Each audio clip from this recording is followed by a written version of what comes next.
Pukul 6 waktu Indonesia Barat, Radio Republik Indonesia Cirebon menyampaikan berita daerah pagi. Sangat miris kan, anak-anak kecil sebagai sasaran, dan ini juga tanggung jawab bersama sebenarnya sih. Bagaimana mengoptimalkan tadi peran-peran edukasi di lingkungan keluarga. Dari 22 kelurahan, 5 kelurahan. Memang itu yang sangat beberapa kejadian banyak banget. Itu aja Mas, mudah-mudahan yang nggak ada lagi lah dengan pengawasan yang ketat, kita bisa bersosialisasi dengan baik.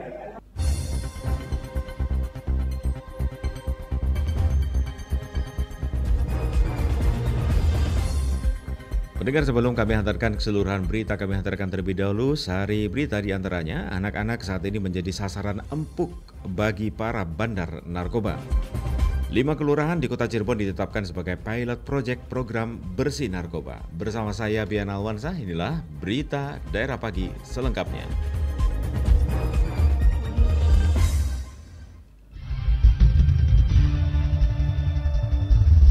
Pendengar, kami mulai informasi pertama. Anak-anak saat ini menjadi sasaran empuk bagi para bandar narkoba. Khususnya kepada masyarakat yang punya anak-anak kecil maupun anak yang sudah remaja ya, ini harus pengawasannya harus ditambah ekstra gitu ya. Ancaman narkoba di wilayah Cirebon masih sangat mengkhawatirkan. Hal itu muncul akibat tingginya jumlah penyalahguna maupun pengedar narkoba. Hal itu dikatakan Ketua Gerakan Peduli Anti Narkoba Gapenta Kabupaten Cirebon, Mahfud Mansur kepada RRI. Mahfud Mansur mengatakan ancaman peredaran gelap narkoba sangat besar. Peredaran dan penyalahgunaan narkoba sasarannya kini tidak hanya kalangan remaja dan dewasa, tetapi sudah masuk ke kalangan anak-anak. Mereka saat ini menjadi sasaran empuk para bandar karena lebih mudah dikelabui dan diajak coba-coba. Tambah ekstra dan juga harus juga melihat, memeriksa ya, tas mereka yang sering mereka bawa pergi keluar bawa tas atau apa, itu sewaktu-waktu harus diperiksa di situ ya. Apakah mereka kadang-kadang bawa di tas atau apa, ini harus peran orang tua ini harus ditambah ekstra ketatnya pengawasannya. Sementara itu, tokoh pemuda yang juga Wakil Ketua Komite Nasional Pemuda Indonesia KNPI Kota Cirebon, Mas Tari, mengatakan keterlibatan masyarakat dalam menekan peredaran gelap narkoba sangat diperlukan. Oleh karenanya pihaknya meminta para orang tua agar lebih ekstra dalam mengawasi segala aktivitas putra-putrinya. Ya, bahkan sangat miris kan, anak-anak kecil sebagai sasaran, dan ini juga tanggung jawab bersama sebenarnya sih. Bagaimana mengoptimalkan tadi peran-peran edukasi di lingkungan keluarga, kemudian juga tadi mengefektifkan peran-peran model kelompok kecil di lingkungan masyarakat, pemuda, dan kemudian di sekolah. Dan ini kan harus terintegrasi ya Mas, kolaborasi ini. Kalau memang serius gitu, dan memang harus serius. Menurutnya penanganan peredaran narkoba memerlukan keterlibatan bersama, baik itu Badan Narkotika Nasional, kepolisian, masyarakat, LSM, dan lainnya. Jika semua bergerak bersama, maka diyakininya narkoba bisa dicegah ke akar-akarnya. Lengga Ferdiansah melaporkan. Mendengar berikut pendapat masyarakat mengenai bagaimana peran masyarakat dalam melawan ancaman narkoba yang berhasil dihimpun RRI. Nama Rian, pegawai swasta di Kota Cirebon. Tentunya narkoba ini sangat membahayakan ya, apalagi untuk generasi muda, terutama anak-anak kita ya. Kita meminta kepada dinas terkait lah yang menangani narkoba ini bisa menanggulangi terkait bahaya-bahaya yang sudah menurut saya sudah laten lah di Kota Cirebon ini. Kalau untuk diungkap ya memang harus diungkap jaringannya, dan pihak-pihak terkait juga untuk bisa menangkap dan memberantas dia bandar-bandarnya. Nama saya Briliani, saya mahasiswi. Dalam memerangi narkoba saat ini mungkin yang bisa dilakukan adalah lebih selektif dalam memilih circle pertemanan, lalu kedua lebih sering mengikuti kegiatan-kegiatan kampus atau kegiatan-kegiatan yang berdampak positif kepada diri sendiri dan teman-teman, dan bermanfaat tentunya untuk lingkungan, serta saling mengingatkan antar teman, keluarga apabila ada masalah bisa diselesaikan secara bersama-sama agar tidak memilih narkoba sebagai pelarian. Nama saya Chris dari Cangkol. Tanggapan soal Hari Narkoba ya, kita sebagai masyarakat ya harus menjauhilah narkoba itu. Karena apa? Narkoba itu kan bisa merusak bangsa ya, apalagi kaum milenial. Janganlah coba-coba untuk narkoba. Ya kalau bisa ya aparat penegak hukum khususnya polisi maupun BNN untuk terus gencar memberantas yang namanya narkoba di Kota Cirebon. Untuk membahas lebih lanjut mengenai upaya pemberantasan narkoba, solusi, dan sosialisasi akan bahaya narkoba, kita akan ikuti wawancara reporter Aji Satria dengan Ketua GPAN Kota Cirebon Hajah Wati Musilawati.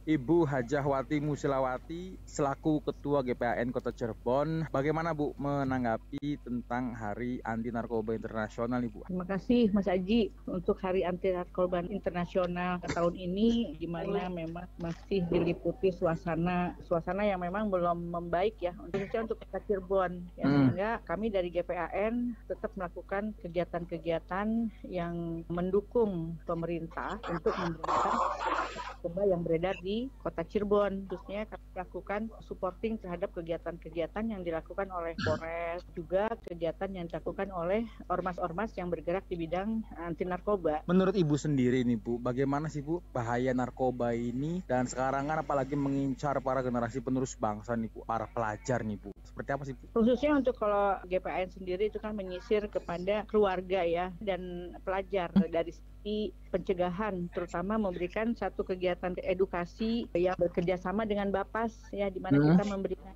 sosialisasi baik terhadap para pelajar untuk mencegah maupun kepada para korban yang memang harus direhab, dan kebetulan sudah selesai rehabnya. Kita siapkan kegiatan pelatihan agar mereka tetap diberikan kepercayaan untuk terus meneruskan masa depannya. Pelatihan massas, kemudian cukur, kemudian di bidang perbengkelan juga kita siapkan sesuai dengan program yang dilaksanakan oleh Bapas. Ibu Wati, ini kan di era sekarang memang benar-benar geliat narkoba ini semakin banyak, menyasar anak-anak pelajar. Nah ini harapan Ibu untuk para orang tua nih seperti apa nih Bu? Tentu saja kan gerak cepat dari Pemkot, kemudian jajaran kepolisian, BNN maupun ormas-ormas seperti GPAN dan lain sebagainya kan tidak bisa merangkul semua. Harus ada peran penting dari orang tua. Seperti apa nih Bu harapannya Bu? Yang paling utama adalah peran orang tua, di mana orang tua ini tetap harus mendampingi kegiatan-kegiatan di luar sekolah, terus mendampingi dan lihat kondisi kamarnya ya, karena jangan sampai mereka berdiam diri di kamar dianggap sebagai mereka yang tidak melakukan kegiatan apa-apa, tetapi tetap harus diwaspadai dengan mendampingi dan bukan curiga, tetapi terus melihat kondisi kamarnya seperti apa temannya ya. Di kamar itu belum tentu tidak melakukan kegiatan-kegiatan yang berdekatan dengan narkoba, terutama membersih kamarnya, barangkali di sana ada alat-alat yang bisa digunakan untuk pemakaian narkoba. Di samping memang mengikut sertakan kegiatan-kegiatan positif dengan masuk-masuk klub-klub olahraga, barangkali sebagai solusi untuk para usia dini yang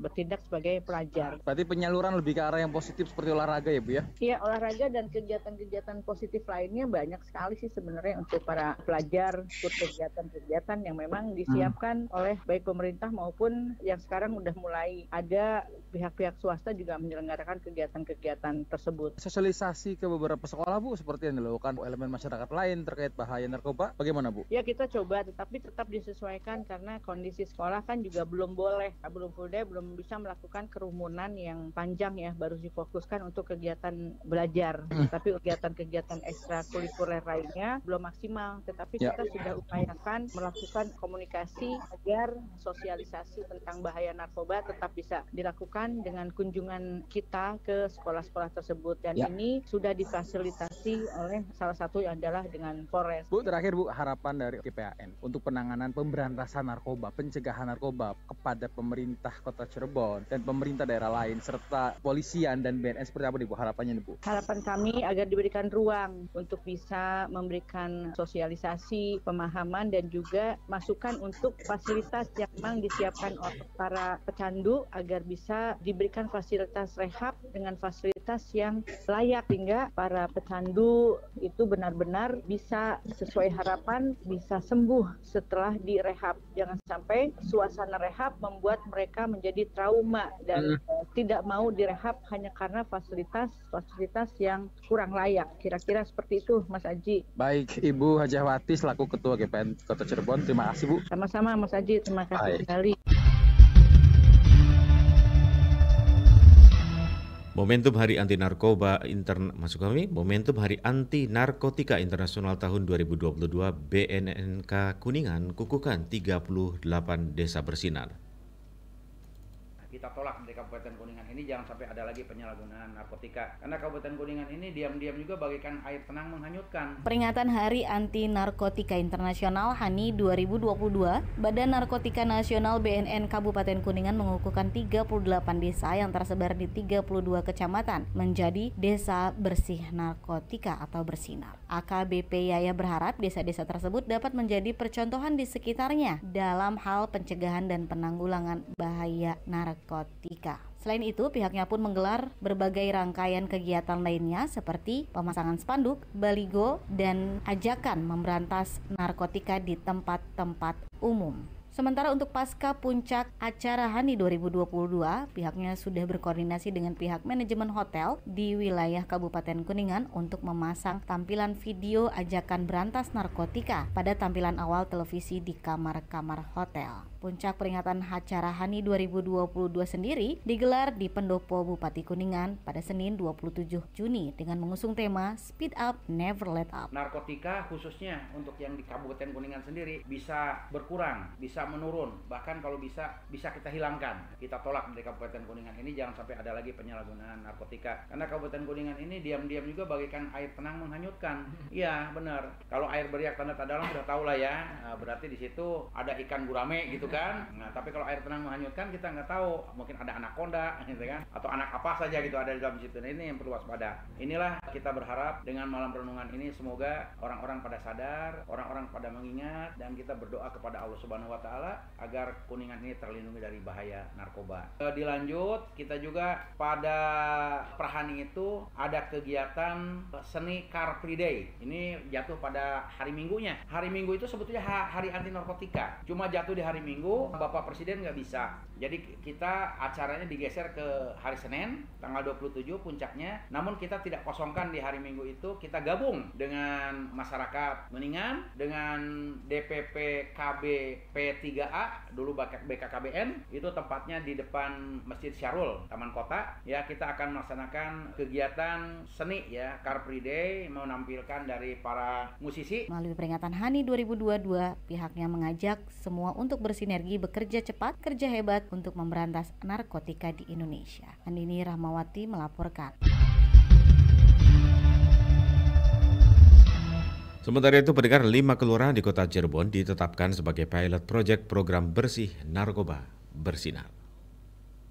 Sinergitas antara teman-teman BNN, Kasat Narkoba, dan kami terutama di tingkat kelurahan. Melalui surat keputusan atau SK Wali Kota Cirebon, pemerintah daerah Kota Cirebon menetapkan 5 kelurahan yang ada di wilayahnya menjadi pilot project program bersih narkoba atau bersinar. Hal tersebut dilakukan pada momen peringatan Hari Anti Narkotika Internasional tahun 2022 di Balai Kota Cirebon dengan mengacu kegiatan di pusat. Wakil Wali Kota Cirebon Haja Eti Herawati di sela kegiatan mengatakan 5 kelurahan tersebut adalah Pulasaren, Pegambiran, Karya Mulia, Kesenden, dan Larangan. Program bersinar merupakan kerjasama antara Pemda Kota Cirebon dengan Badan Narkotika Nasional BNN Kota Cirebon, terutama dalam hal pencegahan dan penanggulangan penyalahgunaan narkotika. Selain itu juga Haja Eti mengakui bahwa di wilayahnya terdapat beberapa titik yang menjadi simpul peredaran narkoba dan lainnya. Pertama tentu Hari Narkoba Internasional ya, hari ini yang dilaksanakan di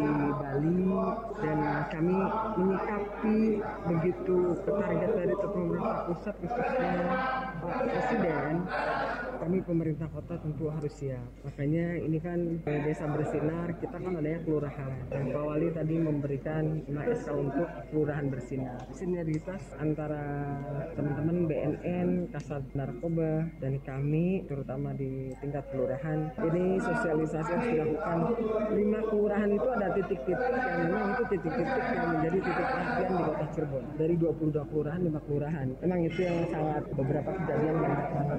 Itu aja Mas. Mudah-mudahan yang nggak ada lagi lah dengan pengawasan yang ketat. Kita bisa bersosialisasikan dengan baik.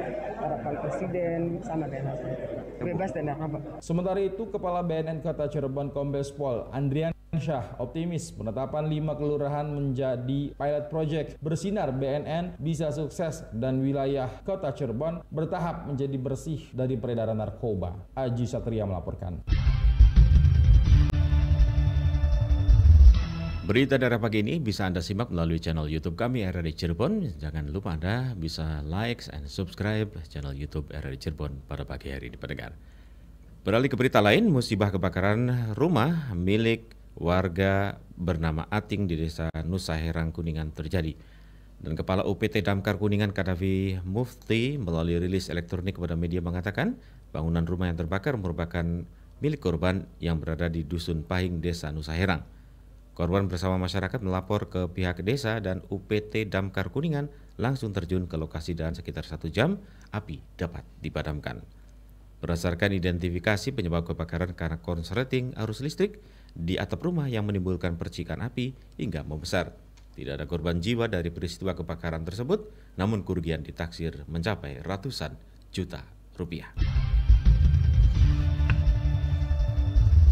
2 kloter jamaah calon haji asal Kabupaten Cirebon telah tiba di Mekah dan telah melaksanakan umrah wajib yang merupakan salah satu rangkaian ibadah haji. 2 kloter tersebut yakni kloter 02 JKS dan kloter 19 JKS. Petugas haji Kabupaten Cirebon Didin Fahrudin mengatakan masih ada 1 kloter jamaah calon haji yakni kloter 36 JKS yang berangkat kemarin Senin tanggal 27 Juni 2022 dari Cirebon.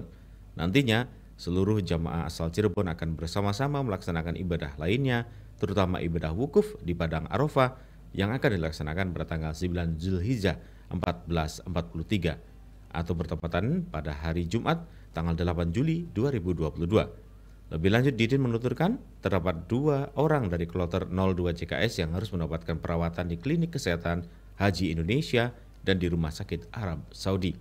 Beberapa mengalami batuk pilek ringan yang bisa ditangani klinik kesehatan kloter yang ada di hotel masing-masing jemaah.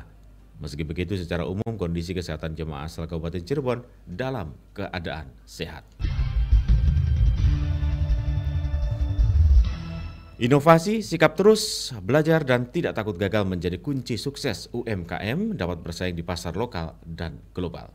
Sinergitas antara kan ketika usaha itu ketika jatuh bangkit lagi justru ketika jatuh itu kita dapat pelajaran. Ada beragam komoditas asli Indonesia yang memiliki potensi besar untuk dijadikan produk UMKM.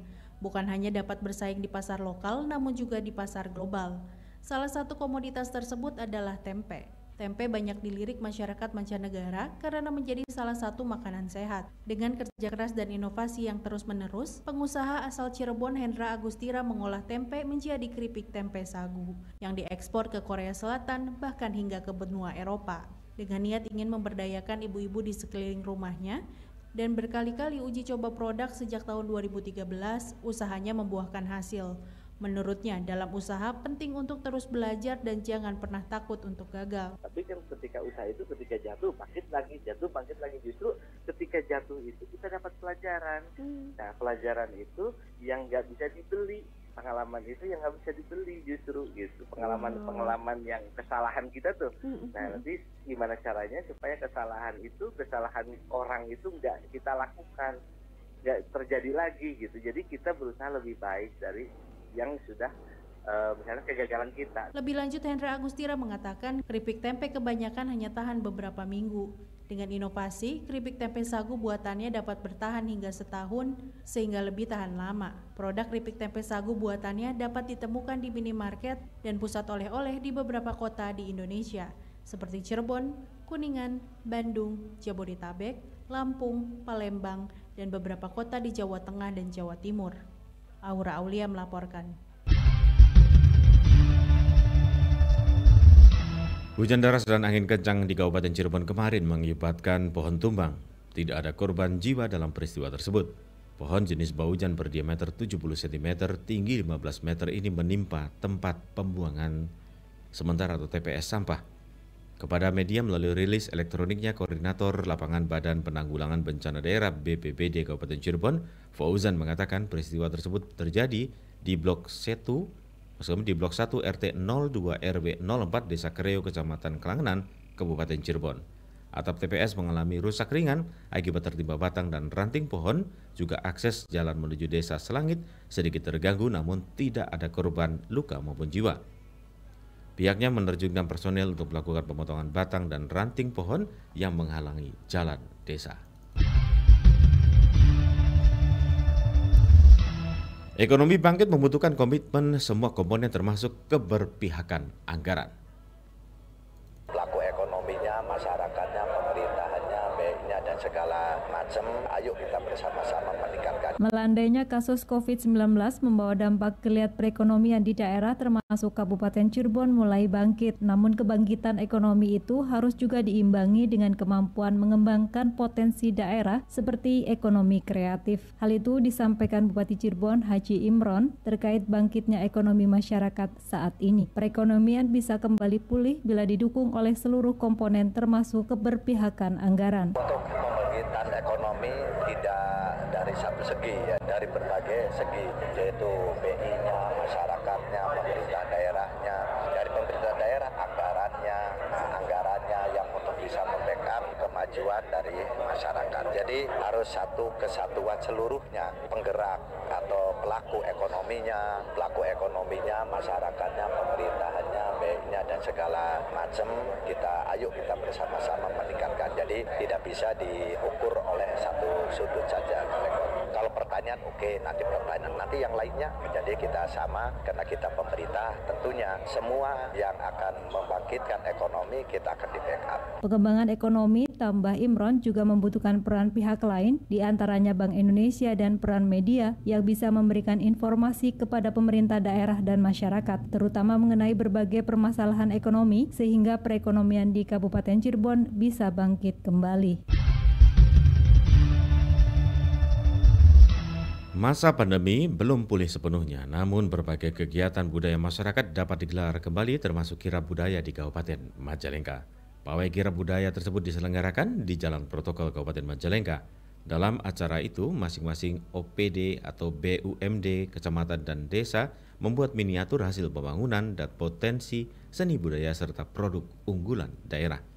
Bupati Majalengka Karna Sobahi mengatakan, pagelaran tersebut merupakan yang pertama kali semenjak merebaknya pandemi COVID-19. Pawai kirab budaya digelar dalam rangka hari jadi ke-76 Kabupaten Majalengka.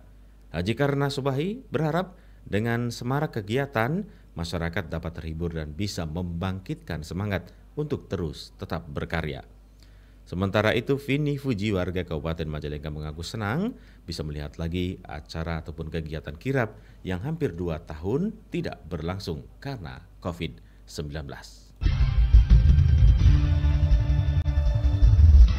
Beralih ke berita olahraga. Berita olahraga. Pengurus cabang olahraga gulat Kota Cirebon akan terus memaksimalkan potensi para atlet dari kalangan usia junior atau yang masih berstatus pelajar. Ketua Umum Persatuan Gulat Seluruh Indonesia PGSI Kota Cirebon Atep Kosasi mengatakan, tim kepelatihan akan menjalankan fungsi pencarian bibit-bibit pegulat yang handal terutama dari kalangan usia pelajar, SMP dan SMA. Kemudian, setelah itu akan terus dilatih hingga menjadi punggawa Kota Cirebon yang bertarung di berbagai ajang kejuaraan, terutama di ajang Pekan Olahraga Provinsi Jawa Barat atau Porprov di masa mendatang. PGSI pun terus menjalin komunikasi yang intensif dengan KONI terkait bagaimana proses latihan dan lain sebagainya agar perkembangan atlet bisa lebih baik. Mendengar, kami akhiri rangkaian berita daerah pagi. Terima kasih atas kebersamaan Anda. Sampai jumpa.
Anda sedang mendengarkan Lintas Cirebon Pagi, Pro 1 Kanal Inspirasi.